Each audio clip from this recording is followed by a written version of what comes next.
नमस्ते। Welcome to moves of Bharat.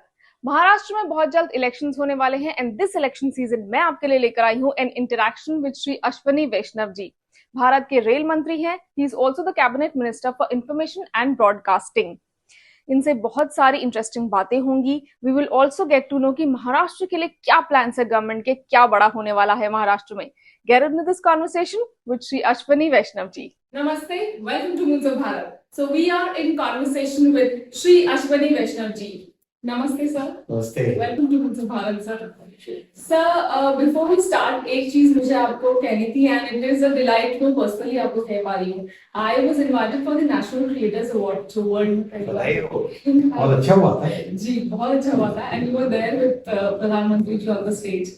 आपको जानकारी है कि इस बार वेव्स के नाम से अपने सभी क्रिएटर इकोनॉमी को सेलिब्रेट करने के लिए, उन सबको सम्मानित करने के लिए एक बड़ा प्रोग्राम चालू हुआ है और साथ ही साथ एक Indian institute of creative technology, ऐसी एक जैसे आईटी सिस्टम है अपना, आईआईएम सिस्टम है, वैसा ही ये भी एक आईआईसीटी सिस्टम बनेगा। वाओ, वर्ल्ड में पहली बार है। और उसका पहला जो बनेगा सेंटर, वो बनेगा कहाँ? आमची मुंबई। इसके लिए ऑलरेडी लैंड भी मिल गई है और अभी पिछले करीब महीने डेढ़ महीने पहले कैबिनेट का अप्रूव भी हुआ था, तो बहुत जल्दी उसका काम भी चालू होगा। जमीन मिल चुकी है और महाराष्ट्र सरकार ने इसमें बहुत अच्छा इनिशिएटिव लिया। So मुझे बस ये कहना था सर कि the way you were there on the stage, मतलब जो humility, जो simplicity थी, हमने कभी किसी नेता को ऐसे करते हुए नहीं देखा। So I was really inspired and I'm sure जितने लोगों ने देखे होंगे वो awards, they would have been really inspired by that. So thank you for that firstly. So Maharashtra के लिए क्या आने वाला है अभी, मुंबई के लिए specifically, महाराष्ट्र के लिए? देखो, रेलवे भारत की लाइफलाइन है, महाराष्ट्र के लिए बहुत इम्पोर्टेंट है और मुंबई में तो लोकल एक लंबे टाइम से, करीब मेरे ख्याल से अगले साल लोकल के 100 साल पूरे होंगे, तो मुंबई में लोकल का अपना बहुत इम्पोर्टेंस है, एक लाइफलाइन की तरह। बहुत अच्छे प्रयासों से पिछले 10 वर्षों में मुंबई की लोकल व्यवस्था को कैसे सिग्निफिकेंटली इम्प्रूव करें, उसके लिए काम चला और 2 साल पहले एक तरीके का एक मास्टर प्लान सा बना जिसमें कैसे इसकी कैपेसिटी को बढ़ाया जाए, उस पर बहुत काम चालू हुआ। किस तरह से काम चालू हुआ कि आज करीब मुंबई लोकल में करीब 70 lakh people travel every day. About 3200 services हैं सेंट्रल और वेस्टर्न की मिला के। 3200 सर्विसेज, 70 लाख पीपल ट्रैवलिंग, इसको नंबर को 250 गाड़ियां एक्स्ट्रा कैसे चलाएं, 3200 में 250 गाड़ियां एक्स्ट्रा कैसे करें, वो एक बहुत बड़ा काम हाथ में लिया। दूसरा बड़ा काम हाथ में लिया हुआ है कि ओवरऑल जो कॉरिडोर्स है, वो कॉरिडोर्स की कैपेसिटी कैसे बढ़ाए। तीसरा काम टर्मिनल्स को कैसे बढ़ाए और चौथा काम how do we bring latest technology, जिससे कि 2 ट्रेन के बीच में आज जो हाईवे है उस हाईवे को कैसे करें। तो मैं 4 पॉइंट पे आपको डिटेल में बता। सबसे पहला करीब 12 नए प्रोजेक्ट्स पे काम चल रहा है, जिससे कि ओवरऑल मुंबई के सभी कैपेसिटी बढ़ाने के काम है। जैसे मैं 12 के 12 प्रोजेक्ट आपके सामने रखूंगा। सबसे पहला है सीएसएमटी से कुर्ला 5th और 6th लाइन, ये 891 करोड़ रुपीस का प्रोजेक्ट है। सेकेंड, मुंबई सेंट्रल से बोरीवली 6th लाइन, ये 919 करोड़ रुपीस का प्रोजेक्ट है। फिर हार्बर लाइन एक्सटेंशन करना गोरेगांव से बोरीवली, ये 826 करोड़ का है। Borivali Virar 5th and 6th line 2184 crore. Virar Dahanu road 3rd and 4th line 3587 crore. Panvel Karjat suburban corridor 2752 crore. Airoli Kalwa elevated है, एरोली से कलवा एलिवेटेड, ये 476 करोड़। फिर Kalyan Asangaon 4th line 1759 crore. Kalyan Badlapur 3rd and 4th line 1510 crore. फिर Kalyan Kasara 3rd line 792 crore. Naigaon Juichandra double chord line, ये एक कॉर्ड लाइन बनी, मैं आपको मैप कर दूंगा। ये अपना एक बार देखोगे, ये वसई वाला जंक्शन, वसई रोड, यहाँ से ये जो चल रहा है ये इस तरह से कॉर्ड लाइन, जैसे कि लोगों को गाड़ी को जाके रिवर्स ना करना पड़े, राइट, इस तरह की कॉर्ड लाइन। फिर निर्जय कोपर डबल कॉर्ड लाइन। इस तरह से मुंबई एरिया में कैपेसिटी बढ़ाने के लिए 16,240 करोड़ रुपए का काम हाथ में है।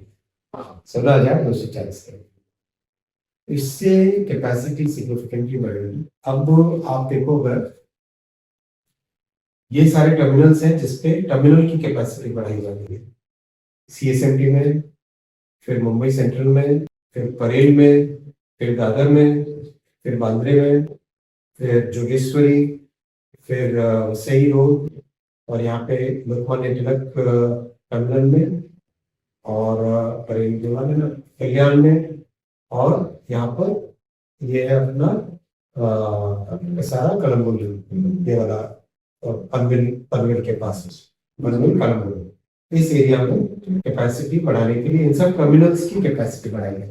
टर्मिनल की कैपेसिटी बढ़ाने से क्या होगा, आप ज्यादा गाड़ी वहां से चला सकते हो। तो ये दोनों मिला के एक सिग्निफिकेंट चेंज है। तीसरा काम होगा टेक्नोलॉजी कैसे बढ़ाए। तो अभी दो ट्रेन के बीच में जो हेडवे होता है, वो हेडवे 180 सेकेंड्स का है। उस 180 सेकेंड्स को 150 सेकेंड्स कवच का जो अभी वर्जन 4 देश भर में लग रहा है, इसका वर्जन 5 डेवलप हो रहा है, जिससे कि हम ट्रेन को और क्लोजली सेफली चला सकें। तो 180 सेकेंड को 150 सेकेंड बनाने से सिग्निफिकेंट कैपेसिटी इंप्रूवमेंट होता है। फिर साथ ही साथ ट्रेन की टेक्नोलॉजी में इंप्रूवमेंट। ओवरऑल अगले 5 वर्षों में मुंबई की लोकल की सर्विसेज सिग्निफिकेंटली इंप्रूव होगी। कैपेसिटी करीब 250 और उससे ज़्यादा ही गाड़ियाँ एक्स्ट्रा चलेंगी। और जो सबर्बन और जो आउटबाउंड ट्रेन्स हैं, लॉन्ग डिस्टेंस ट्रेन्स हैं, उनके लिए भी, लॉन्ग डिस्टेंस ट्रेन्स के लिए भी बहुत सारी चीज़ें की जा रही है, जिससे कि दोनों का आपस में जितना हो सके यथासंभव सेपरेशन हो सके, जिससे कि दोनों के बीच में डिस्टर्बेंस की हो। तो आउट स्टेशन अभी करीब करीब 450 गाड़ियाँ चल रही है, तो 450 गाड़ियों में और करीब 50 से 100 ट्रेन एक्स्ट्रा ऐड करने का काम चलेगा। फिर अपना जो फ्रेट कॉरिडोर है, ये फ्रेट कॉरिडोर का इस मैप पे देखोगे आप, ये फ्रेट कॉरिडोर का, तो फ्रेट कॉरिडोर अभी वैतरना तक आ चुका है, बन चुका है। उसके आगे का फ्रेट कॉरिडोर बन रहा है जेएनयू तक। तो ऐसा होने से और भी कैपेसिटी यहाँ पे रिलीज हो जाएगी शायद। सो ओवरऑल नेक्स्ट 5 इयर्स, ये जो 5 साल है, ये 5 साल बहुत इंपॉर्टेंट है रेलवे के डेवलपमेंट के लिए। और आप जो हाथ में लिए हैं वो फर्स्ट और सेकंड टर्म में मोदी जी ने, इन दोनों टर्म्स में जो काम हाथ में लिए, इन कामों में इन 5 इयर्स में इसका रिजल्ट देखने चाहिए। आप तो छोटा सा एक इंटरेस्टिंग डेटा है, 70 lakh passengers travel by Mumbai local daily, that is more than the population of Denmark जैसे देश की पॉपुलेशन से। डेफिनेटली सर, इंडियन पॉपुलेशन जिस तरह से अपॉर्चुनिटी यहाँ पर है, क्योंकि देश के लोग मुंबई आते हैं, तो आई थिंक इट बहुत लॉन्ग बीन था, which now you have taken in charge and you are doing it finally. तो मुंबई को एक ब्रीदिंग मिलेगा, because as you said lifeline है मुंबई की एक। सो सर, मुझे लगता है कि जितना काम बहुत सारे सालों का पेंडिंग था, वो सभी कुछ ऑलमोस्ट आप कर रहे हैं। रेलवे का सबसे हाईएस्ट ब्रिज आपने बना दिया है वर्ल्ड का। देखो 10 साल का काम है प्रधानमंत्री श्री नरेंद्र मोदी जी का।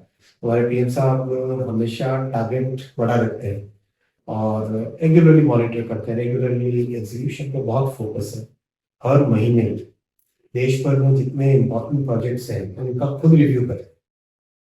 तो ये बहुत एक अच्छी, और इसमें सभी स्टेट के चीफ सेक्रेटरीज को, दूसरे डिपार्टमेंट के जो ऑफिसर्स हैं, उन सबको इन्वॉल्व करते हैं, जिससे कि स्टेट और सेंटर मिलके इस देश को आगे। I'm sure most people like you who are so hardworking and dedicated, so उनको obviously एक support मिलता है, and with BJP coming to power again in Maharashtra, so obviously state को again boost मिलेगा, center और state का equation में उसकी। डेफिनेटली। और देखो महाराष्ट्र में अभी बहुत इंपॉर्टेंट कई सारे प्रोजेक्ट्स चल रहे हैं। अगर हम केवल महाराष्ट्र देखें तो रेलवे का 1,64,000 करोड़ रुपीस का इन्वेस्टमेंट महाराष्ट्र में, 1,64,000 करोड़ रुपीस का इन्वेस्टमेंट महाराष्ट्र में हो रहा है रेलवे का। अगर हम रेलवे के प्रोजेक्ट्स, स्टेशंस को रीडेवलप कर टोटली नए तरीके से बना है। और केवल बड़े स्टेशन नहीं, छोटे स्टेशन, मीडियम स्टेशन, उनको भी बनाए।